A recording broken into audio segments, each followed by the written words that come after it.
Alhamdulillah, Alhamdulillah Rabbil Alamin, Qayyumis samawati wal aradi, Mudabbiril khalaiki ajma'in, Ba'izir rusuli salawatullahi wa salamuhu alaihim, Ilal mukallafina dibayani syara'iddin, Bidalailil qat'iyyati wa wadihatil barahin, Nahmaduhu ala jami'i ni'amihi wa nas'aluhu al-mazidu min fadlihi wa karamihi. Asyhadu an la ilaha illallah wahdahu la syarika lah, al-wahidul ghaffar, al-karimul ghaffar, wa asyhadu anna Muhammadan abduhu wa rasuluh, afdalul makhluqin al-mukarramu bil Qur'anil azizil mustamirati ala ta'aqubi sinin, wa bisunnatin mustanirati lil mustarsyidin, al-makhsus bi jawami'il kalami wa samahatid din. Salawatullahi wa salamuhu alaihi wa ala sa'irin nabiyyin wal mursalin wa ala kullin wa sa'irin sholihin summa amma ba'd. Fa ya ayyuhan nas ittaqullaha wa ati'uhu wa'lamu anna Allaha yuhibbul muttaqin. Wa qala Allah ta'ala fi kitabihil karim, a'udzu billahi minasyaitonir rajim. Bismillahirrahmanirrahim. Qul huwallahu ahad, Allahus samad, lam yalid wa lam yulad wa lam yakul lahu kufuwan ahad. Wa qala Rasulullah sallallahu alaihi wasallam fi hadithihi nabawiyyati syarifatil mutahharah, fa inna asdaqal hadithi kitabullah wa khairul hadi hadi Muhammad sallallahu alaihi wasallam, wa syarrul umuri muhdatsatuha, wa kullu muhdatsatin bid'ah, wa kullu bid'atin dhalalah, wa kullu dhalalatin finnar. Sadaqallahul azim wa sadaqa rasul karim wa nahnu ala dzalika minasyahidin. Puji dan syukur senantiasa dan tidak pernah bosan-bosannya kita panjatkan kehadiran Sang Maha Pencipta Allah Subhanahu wa taala, yang mana dengan limpahan karunia-Nya, rahmat-Nya, hidayah-Nya serta anugerah-Nya kepada kita semua, kita kembali masih diberikan kesempatan, kesehatan dan usia panjang oleh Allah untuk terus dan senantiasa mengabdikan diri kita di jalan-Nya dengan menjalankan segala perintah-Nya dan menjauhi semua larangan-Nya. Salawat demi salam tidak pernah lupa pula kita aturkan kepada junjungan alam Nabi besar Muhammad sallallahu alaihi wasallam, yang dengan perjuangan beliau dan para sahabat beliau kita dapat mengenal betapa rahmatan lil alamin ajaran agama Islam, sebagaimana yang menjadi keyakinan dan pengetahuan kita bersama. Kaum muslimin yang dimuliakan oleh Allah, pada suatu masa ketika Allah Subhanahu wa taala ingin mewujudkan niatnya untuk menciptakan sesosok khalifah di muka bumi ini, maka segera niat Allah Subhanahu wa taala itu direspon negatif oleh para malaikat.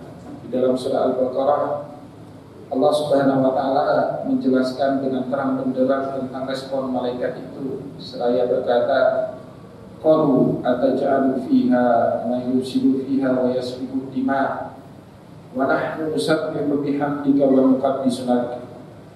Ya Allah, apakah Engkau akan menjadikan sesosok makhluk yang kegemarannya itu membuat kerusakan dan menumpahkan darah, sedangkan kami, kata para malaikat, senantiasa bertasbih, bertahmid dan mengkultuskan Engkau.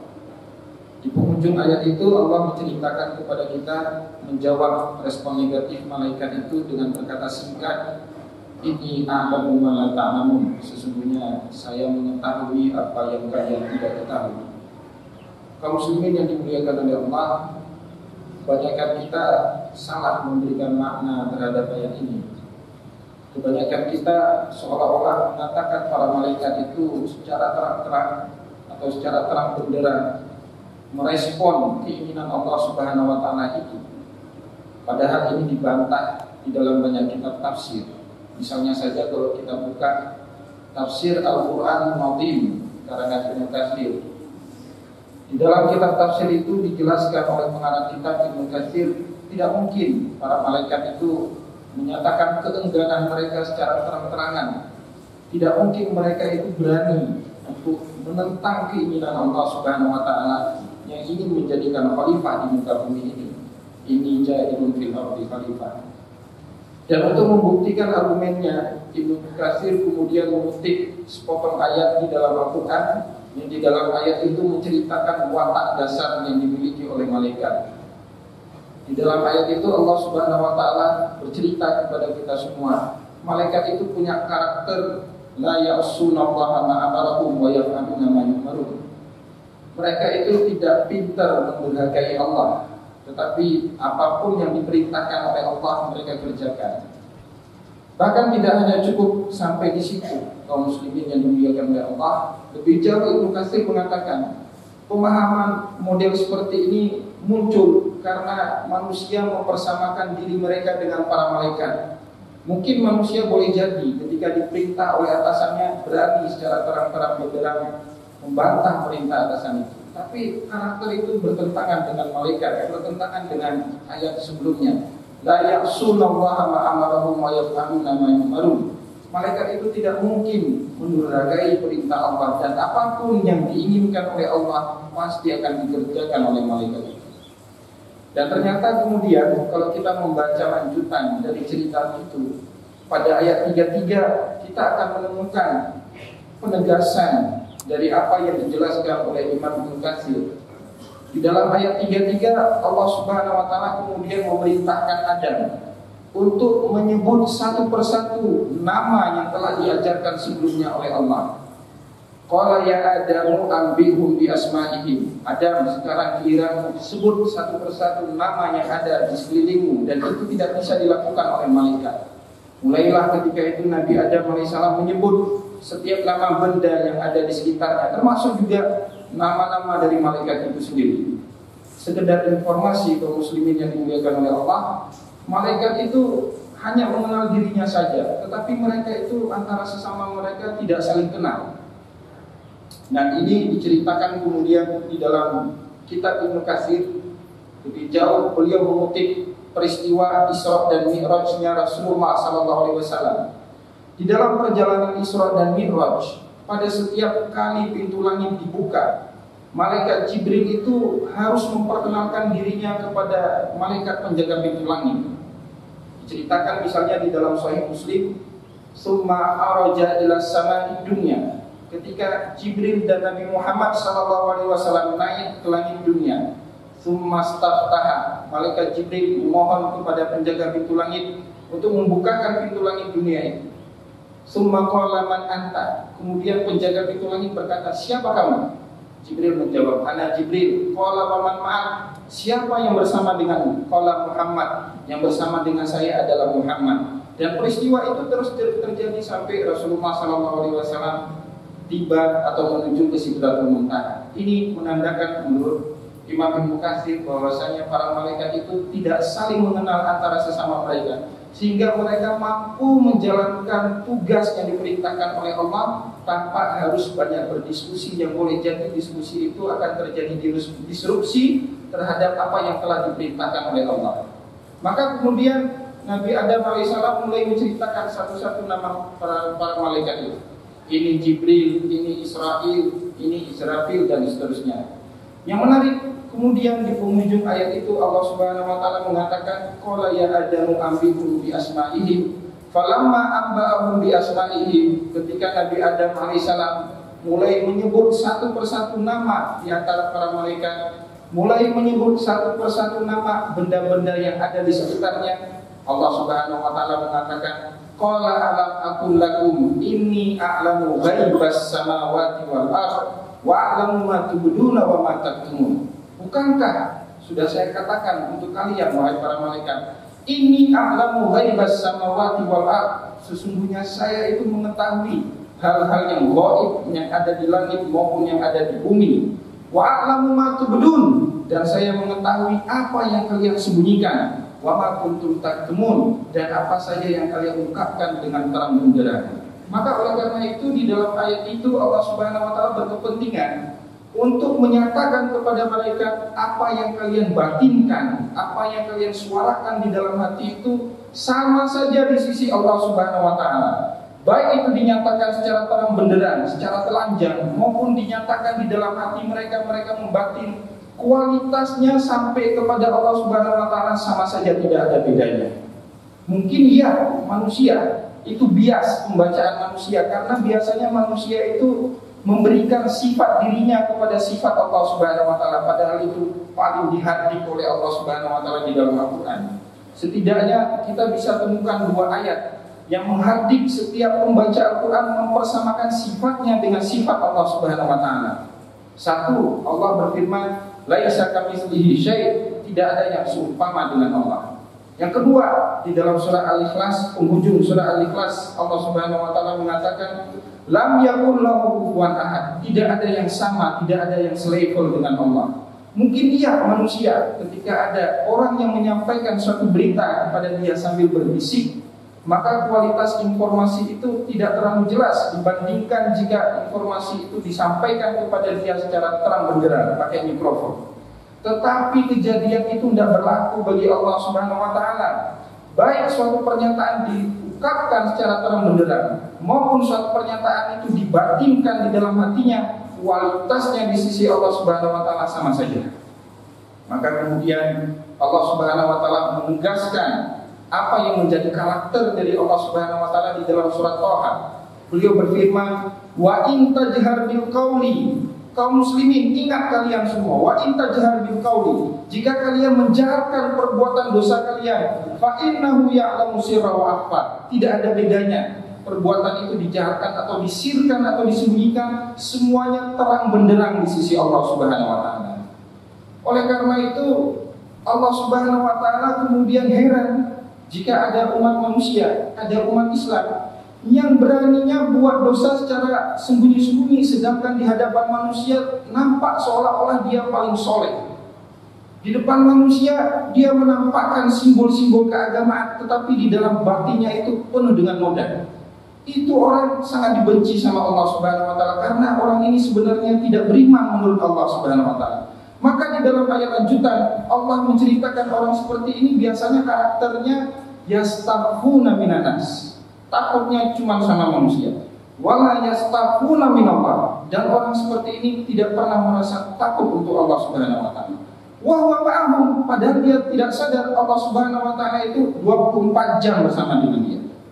Wa huwa ma'ahum idh yubayyituna ma la yarda minal qaul. Allah Subhanahu wa taala itu bersama dengan dia ketika dia mengucapkan suatu ucapan yang tidak diridhai oleh Allah Subhanahu wa taala.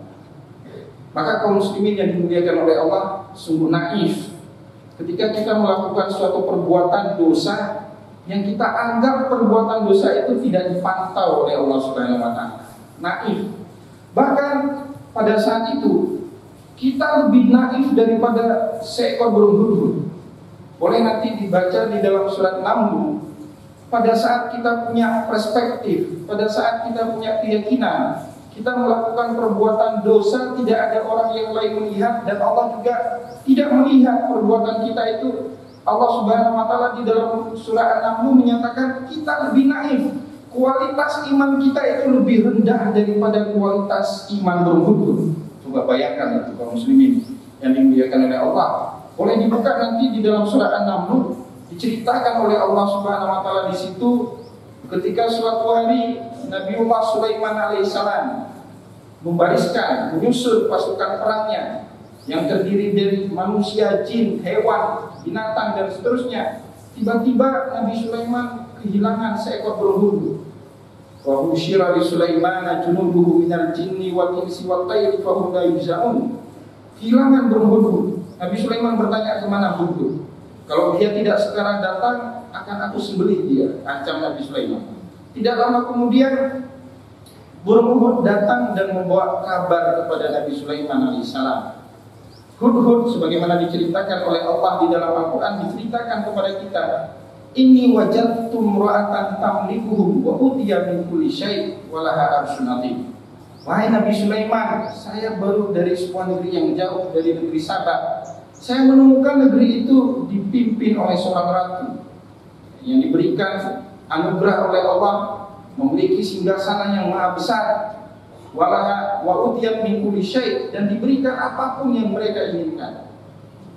Tetapi katanya mereka tidak mau sembah kepada Allah Subhanahu wa taala. Mereka tidak mau sujud kepada Allah Subhanahu wa taala. Allah yasjudu lillahi alladzi yukhrijul khaba'a fis samawati wal ardh wa ya'lamu ma tukhfuna wa ma tudinun. Mereka itu tidak mau sujud kepada Allah yang maha mengetahui apa yang ada di langit dan apa yang ada di bumi, wa ya'lamu ma tukhfuna wa ma tudinun, dan mengetahui apa yang kalian sembunyikan di dalam kedalaman batin kalian dan apa yang kalian buka terang benderang di dalam ucapan maupun perbuatan kalian.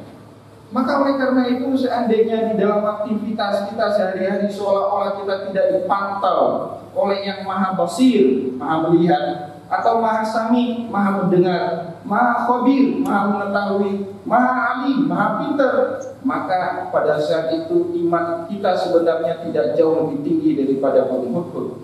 Oleh karena itu, kaum muslimin yang dimuliakan oleh Allah Subhanahu wa taala, Allah Subhanahu wa taala telah menyatakan di dalam Al-Qur'an, dan Rasulullah SAW juga memperkuat di dalam hadis Rasulullah, tidak pernah sekalipun Allah Subhanahu wa taala memberikan penilaian kepada umat manusia pada tataran fisik atau pada tataran jasadnya. Di dalam hal ini Rasulullah SAW menyebut dalam sebuah hadis sahih, innallaha la yanzuru ila suwarikum wa ajsamikum. Allah Subhanahu wa taala itu tidak akan pernah melihat kepada bentuk fisik dan kepada bentuk jasmani kalian. Kenapa kaum muslimin? Karena fisik itu dia alat. Alat itu dalam ilmu filsafat Islam disebut aksidental, berubah-ubah. Hari ini kita kecil, besok kita besar. Hari ini kita besar, besok kita sepuh, menua dan bungkuk badan kita. Tidak ada yang kekal abadi selama ruh kita itu terkungkung di dalam dimensi fisik. Kenapa? Karena dia disebut dengan alat. Maka Allah Subhanahu wa taala juga tidak senang kepada sesuatu yang berubah. Allah di dalam hal ini melalui lisan Rasulullah mengatakan, innallaha la yanzuru ila suwarikum wa ajsamikum. Allah tidak pernah melihat kepada rupa kita. Allah juga tidak pernah melihat kepada bentuk fisik kita, karena itu berubah-ubah. Dan juga yang sesungguhnya diperhatikan oleh Allah bukanlah kebaikan gerak sholat kita, karena itu bentuk fisik daripada sholat. Hari ini kita bisa sholat secara tegak. Suatu hari kita sholat pakai kursi. Hari ini kita bisa sholat tegak berdiri. Suatu hari kita sholat berbaring, atau bahkan keesokan hari kita disolatin oleh orang lain.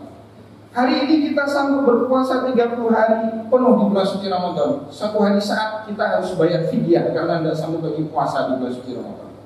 Hari ini kita melakukan tawaf naik haji, tapi suatu hari saat kita tidak sanggup lagi melakukan itu. Semua ibadah yang berbentuk fisik bersifat aksidental, sementara semuanya kaum muslimin yang dimuliakan oleh Allah. Maka lebih lanjut, Rasulullah SAW mengatakan, walakinna yanzuru ila qulubikum wa a'malikum. Tetapi yang diperhatikan oleh Allah adalah kebeningan hati kita. Sesuatu yang bersifat metafisik, sesuatu yang bersifat ruhiyah, dan itulah yang kekal abadi selama-lamanya, tidak akan pernah fana.